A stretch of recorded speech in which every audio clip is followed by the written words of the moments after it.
நாடு தள்ளப்பட்டிருக்கின்றது. ஒரு காலத்திலே நாம் வெள்ளைக்காரனுக்கு அடிமைப்பட்டுக் கொண்டிருந்தோம்.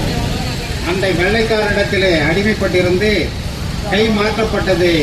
அவர்கள் எதற்காக மாற்றப்பட்டிருக்கிறார்கள் என்றால், இப்படிப்பட்ட ஒரு மேல்ஜாதி மக்களிடத்திலே நம்மை எல்லாம் அடிமைகளாக கொண்டு போய் நிறுத்திக் கொண்டிருக்கின்றார்கள்.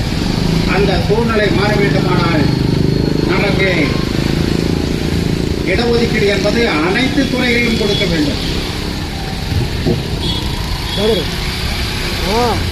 நல்லா இருக்கும். நமக்கு அனைத்து துறைகளிலும் கொடுக்க வேண்டும். அப்படி கொடுக்கவில்லை என்றால் அந்த துறைகள் அத்தனையும் அவால் கையில் தான் இருக்கும். அவர்கள் என்ன செய்து கொண்டிருக்கிறார்களோ, அவர் எந்த சூழ்நிலையில் இருந்து கொண்டிருக்கிறார்களோ அதற்கெல்லாம் நாம் அடிமைப்பட்ட ஒரு இனமாக வாழ்ந்து கொண்டிருப்போம். ஆகவே இப்படிப்பட்ட சூழ்நிலையிலே அனைத்து மக்களுக்கும் அனைத்து பதவிகளுக்கும் இடஒதுக்கீடு வழங்க வேண்டும் என்று கூறி இந்த கண்டன ஆர்ப்பாட்டத்தை துவக்குகிறேன்.